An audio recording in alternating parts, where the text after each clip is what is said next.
Counter revolution বা পাল্টা অভ্যুত্থানের একটা স্পষ্ট আভাস পাওয়া যাচ্ছে। প্রথমেই দ্রুত আমি নূতন প্রফেসর মোহাম্মদ ইউনূসের নেতৃত্বে যেই সরকার গঠিত হলো সেই সরকারকে আমি সাধুবাদ জানাই। এবং সবচেয়ে গুরুত্বপূর্ণ অংশ হচ্ছে যে প্রফেসর মোহাম্মদ ইউনূসের মতো একজন ব্যক্তি, যে ভারতের দুটি ইন্টারভিউ আমি দেখেছি এনডিটিভির সাথে, যেহেতু ভারত আদা জল খেয়ে লেগেছে যে কি করে বাংলাদেশকে আন্ডারমাইন করা যায়, কি করে প্রফেসর মোহাম্মদ ইউনূসকে আন্ডারমাইন করা যায়, কি করে বাংলাদেশে একটা অস্থিতিশীল পরিস্থিতি সৃষ্টি করা যায় এবং পাল্টা অভ্যুত্থান ঘটানো যায়, সেটা ভারত মনে প্রাণে চাইছে সর্বাত্মকভাবে। কিন্তু তাদের কিছু প্রশ্নের উত্তরে আমাদের গর্বের প্রফেসর মোহাম্মদ ইউনূস, উনি যেই দাঁত ভাঙা জবাব দিয়েছে ভারতকে শাট আপ করিয়ে দিয়েছে।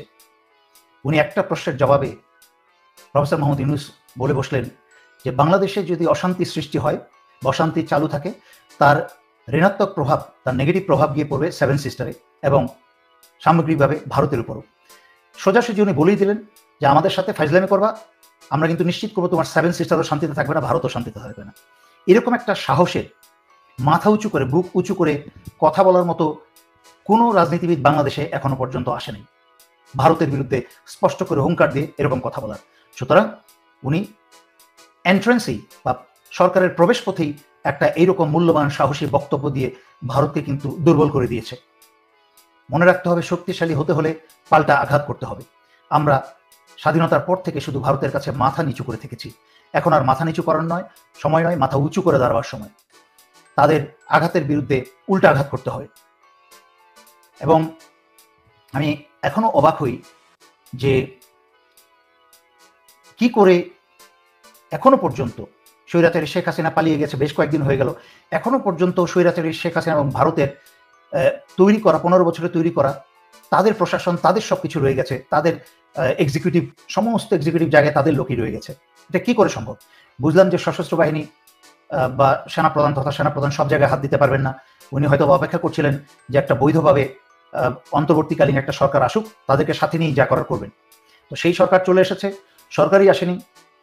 প্রফেসর মোহাম্মদ ইউনূসের মতো একজন আন্তর্জাতিক খ্যাতিসম্পন্ন এবং যোগাযোগ সম্পন্ন, বিশ্বের সকল রাষ্ট্রপ্রধানের সাথে ওনার যোগাযোগ আছে, যার ফলে ইনশাল্লাহ বাংলাদেশকে এই কালো অধ্যায় থেকে বের করে নিয়ে আসা ওনার জন্য অনেক সহজ হবে।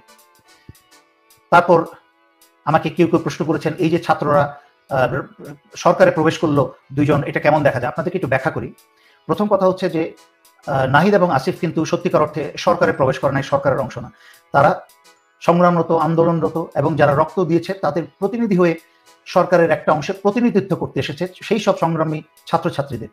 এবং দ্বিতীয়ত, তারা নজরে রাখতে আসছে যে যাদের উপর এই আস্থা অর্জন করছে দেশকে কালো অধ্যায় থেকে বের করে নিয়ে আসতে, এবং তারা যেই জন্য রক্ত দিল, তাদের সেই প্রতিফলন, তাদের ইচ্ছার প্রতিফলন কি এই সরকার রাখছে কিনা সেটার উপরে নজর রাখার জন্য কাছাকাছি এসেছে শুধুমাত্র। তারা আসলে রাজনীতিতে বা সরকারে প্রবেশ করেনি। এবং ছোট করে বলি, আশা করি নাহিদ, আসিফ এবং বাংলাদেশের অন্যান্য ছাত্রছাত্রী, অধ্যয়নরত ছাত্রছাত্রী যারা এখনো তোমাদের পড়াশোনা শেষ করে নাই, তোমাদের মাঝখানে যেন কোনো প্রকার লোভ, লালসা বা ক্ষমতার কোনো ছায়া বা ইচ্ছা যেন না আসে।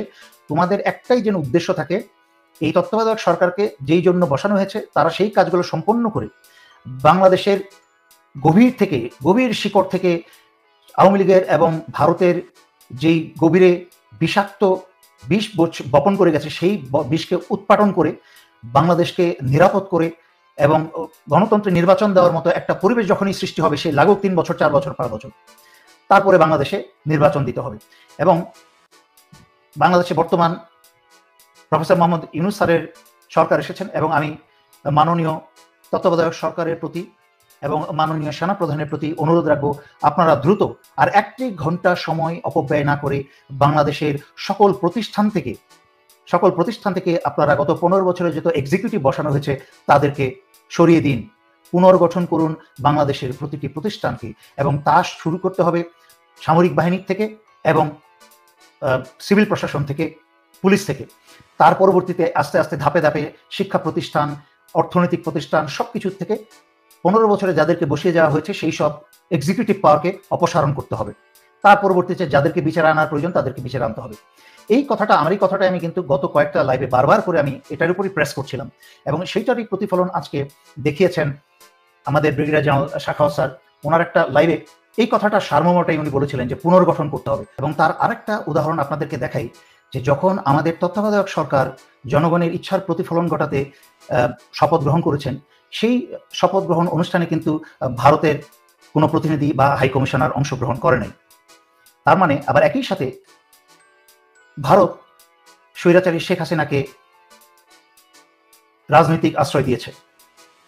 যেখানে বাংলাদেশের জনগণের শত্রু, দেশদ্রোহী, বাংলাদেশের জনগণের ইচ্ছার প্রতিফলনে সে বাংলাদেশ থেকে পলাতক হয়ে গেছে, সেখানে ভারত যেখানে স্বৈরাচারী শেখ হাসিনাকে আশ্রয় দিতে পারে, সেখানে যারা যারা 15 বছর ধরে ছাগলের মতো চিল্লাচ্ছিলেন যে ভারত বাংলাদেশের বন্ধু, তারা এখন হাতে নাতে চোখের সামনে দেখে নেন যে ভারত বাংলাদেশের শত্রু, কখনোই বন্ধু হতে পারে না। তার আরো প্রমাণ আমি পরে দেখাচ্ছি। তার আগে আমরা দেখে নিই যে বর্তমানে যখন আমাদের জনগণের প্রতিফলন হিসেবে এই তত্ত্বাবধায়ক সরকার শপথ গ্রহণ করেছেন এবং সশস্ত্র বাহিনী চেষ্টা করছে বিভিন্ন জায়গা থেকে এই স্বৈরাচারীর সাহায্যকারী যত দেশদ্রোহী আছে তাদেরকে গ্রেফতার করতে, বাংলাদেশ সেনাবাহিনী থেকে ইতিমধ্যে বেশ কিছু পালিয়ে গেছে।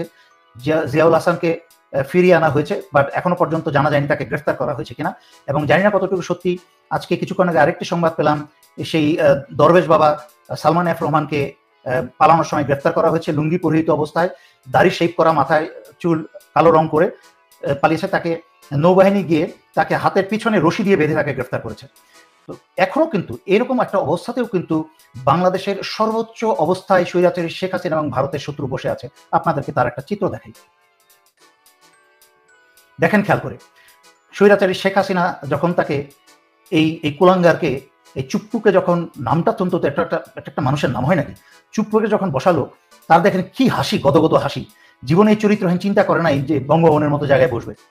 আর যখন প্রফেসর মোহাম্মদ ইউনূসকে সরকারের প্রধান হিসাবে ক্ষমতা হাতে হস্তান্তর করেন, তখন তার চেহারা দেখেন একটা পূর্বমুখী গরুর পশ্চিমাংশ। তার চেহারাটা দেখেন একটা পূর্বমুখী গরুর পশ্চিমাংশ।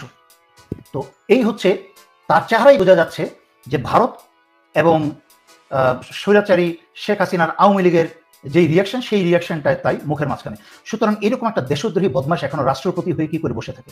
এবং তার কাছে, তার উপস্থিতিতে বাংলাদেশের জনতার যারা রক্ত দিয়েছে, ছাত্র ছাত্রী জনতা যারা রক্ত দিয়েছে এবং যারা সংগ্রাম করেছে কষ্ট করে জীবন বাজি রেখে, তাদের ইচ্ছার প্রতিফলন কি করে সম্ভব স্বৈরাচারী শেখ হাসিনার এবং ভারতের বসানো লোক যদি এখনো এক্সিকিউটিভ পাওয়ারে থাকে? সেটা রাষ্ট্রপতি থেকে আরম্ভ করে সচিবালয়ের জয়েন্ট সেক্রেটারি থেকে আরম্ভ করে তার উপরে সব যা আছে, বাংলাদেশ সশস্ত্র বাহিনীতে ব্রিগেডিয়ার জেনারেল থেকে আরম্ভ করে মেজর জেনারেল পর্যন্ত যা উপরে আছে, বিশেষ করে বাংলাদেশ সশস্ত্র বাহিনীতে স্পষ্টতভাবে যারা স্বৈরাচারী শেখ হাসিনার বা আওয়ামী লীগ করেছে সেনাবাহিনী ইউনিফর্ম পরে, তাদেরকে গ্রেফতার একদিনের মাঝখানে করা উচিত এবং করতে হবে। নয়তো পরবর্তীতে যেই কথাগুলো বলতে যাচ্ছি অত্যন্ত ভয়ঙ্কর।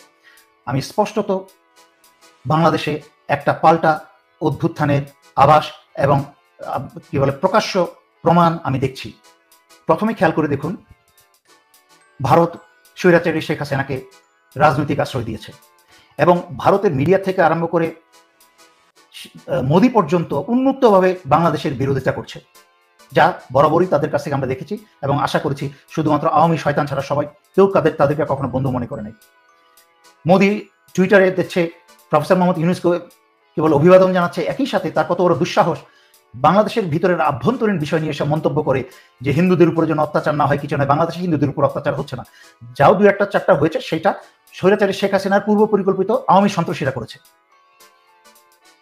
আজকে চিন্তা করে দেখেন, যদি বাংলাদেশের কোনো রাষ্ট্রপ্রধান যদি কোনো টুইটারে গিয়ে বা প্রকাশ্যে বলতো যে ভারতের বা মোদির উদ্দেশ্য করে যে আশা করি ভারতে কোনো মাইনরিটির উপর আঘাত না আসে, কোনো মুসলিম, বৌদ্ধ বা খ্রিস্টান কারোর উপর যেন কোনো অন্যায় না করা হয়, তাহলে ভারত ফুসলে উঠত।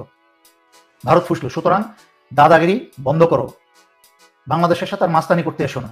এটা this is a clear message to India, mind your own bloody business, don't poke your dirty nose in our internal business, internal matter, stop killing Muslims, Christians and Buddhist in India. তারপরে আরেকটি প্রমাণ দেখেন, ওই ছাগল শেখ হাসিনার খুনি হাসিনার পুত্র, চোর পুত্র, ওই ছাগলটা 5,500 ছাগল, সে প্রথম দিনে এসে বলল, লাইভে এসে বলল যে আমার পরিবারের কোনো সম্পর্ক নাই, বাংলাদেশের কি হলো না হলো, মানে আমরা রাজনীতি থেকে বিদায়। তার পরের দিনে এসে আবার বসে বলল যে না, আমরা আছি, আমরা বড় দল, আমরা কোথাও যাচ্ছি না, আমরা আছি। এটা হচ্ছে ভারত এই ছাগলটাকে লেলিয়ে দিয়েছে বাংলাদেশে একটা পাল্টা অভ্যুত্থান ঘটানোর সকল ব্যবস্থা করতে। এই ছাগলটা যতবার কথা বলছে, বাংলাদেশের আওয়ামী কিছু মিডিয়া দেশদ্রোহিতা করে যাচ্ছে, এই ট্রিজন করে যাচ্ছে, এই ছাগলটার বক্তব্য প্রকাশ করে। সুতরাং আমি সশস্ত্র বাহিনীকে আমি অনুরোধ করব, দৃষ্টি আকর্ষণ করব, আপনারা সেই আওয়ামী মিডিয়াগুলা বন্ধ করে দিন। এটা সাংবাদিকতা বন্ধ করা হবে না, এটা হচ্ছে বাংলাদেশের দেশদ্রোহী যেসব মিডিয়া, যারা বাংলাদেশে অস্থিতিশীল পরিস্থিতি সৃষ্টি করার জন্য জয়ের কি বলে এটাকে উস্কানিমূলক কথাবার্তা প্রকাশ করে যাচ্ছে, সেটা বন্ধ করার জন্য। তারপরে প্রমাণ দেখুন, জয়ের এই উস্কানির পরিপ্রেক্ষিতে টুঙ্গিপাড়ায় গর্তের ভিতরে লুকিয়ে থাকা একদল ইঁদুর লীগ, তারা বলেছে তারা স্বৈরাচারী শেখ হাসিনাকে ফিরিয়ে নিয়ে আসবে। আমি এইটাতে এই কথার সাথে ওনাদেরকে অভিবাদন জানাই, আমিও একমত জানাচ্ছি স্বৈরাচারী শেখ হাসিনাকে ফিরিয়ে আনতে হবে এবং ফিরিয়ে এনে তার সকল খুন, গুম, চুরি এবং অন্যান্য সকল জঘন্য অপরাধের বিচার করে তাকে ফাঁসির কাষ্ঠে ঝোলানো হবে। তাই আমি এবং বাংলাদেশের জনগণ চাই আপনারা স্বৈরাচারী শেখ হাসিনাকে ফিরিয়ে নিয়ে আসুন। তারপরে খেয়াল করবেন আর কি হচ্ছে। বিনা স্বীকৃতি আর একটা হচ্ছে একটা শয়তানের কারখানা। এই শয়তানের কারখানাটা সাবেক কি বলে বাংলাদেশের ভারতীয় হাই কমিশনার ছিল। এই বিনা স্বীকৃতি সে তার মাথা নষ্ট হয়ে গেছে। সে ভারতীয় মিডিয়াতে এসে বলছে যে, চিৎকার করছে, মায়া কান্না করছে, সে বলছে হায় হায় বাংলাদেশ গেল, বাংলাদেশ গেল, বাংলাদেশ গেল, ভারতের কি হবে। এবং নির্লজ্জের মতো বলে যাচ্ছে যে বাংলাদেশের বিভিন্ন খাতে, যোগাযোগ ব্যবস্থায়, এডুকেশন সেক্টরে, শিল্প কলকারখানায় তাদের যে অবদান আছে সেটা তো কি বাংলাদেশের মানুষের জন্যই, বাংলাদেশের মানুষের উপকার ছিল। কারি আমার তো কান্না চলে আসছে তার কথা শুনে। বাপরে বাপ, এ তো দেখি হাসিনার চেয়ে বড় অভিনেত্রী। এবং ছাগলের মতো বলছে, মনে করছে ঠিক হাসিনা তো আর একই ক্যারেক্টারের রক্তের, বলছে বাংলাদেশের জনগণ ভারতে রপ্তানি করে প্রতি বছর $2 বিলিয়ন পেত। আরে অসভ্য মহিলা, তোরা তো চুরি করে বাংলাদেশ থেকে প্রতি বছর $100 বিলিয়ন উপরে নিয়ে যেতি, বাংলাদেশের তো কিছুই পেত না। Bloody idiots. সুতরাং বিনা স্বীকৃতি কিন্তু সাংঘাতিক সক্রিয়। অজিত দোভাল গেছে, এই জায়গায় কিন্তু এখন বিনা স্বীকৃতি প্রবেশ করেছে এবং আরো চ্যাম্পিয়ন প্রবেশ করেছে, উঠে পড়ে লেগেছে ওরা এখন বাংলাদেশের ভিত্তিতে একটা পাল্টা অভ্যুত্থান করার জন্য। আপনাদেরকে অতীতের ইতিহাসটিকে দেখিয়ে দিই। 1975 সালের 15ই আগস্টে যখন এই স্বৈরাচারী শেখ মুজিব এবং তার পরিবারের বিরুদ্ধে অভ্যুত্থান হলো এবং আমাদের জাতীয় বীর মেজর ডালিম এবং ডালিমরা তাদেরকে শুইয়ে দিল, ইতিহাসের পাতায় নাম লিখালো যে স্বৈরাচারী করলে, জনগণের এবং মানুষের উপর অত্যাচার করলে কি ফলাফল হতে পারে।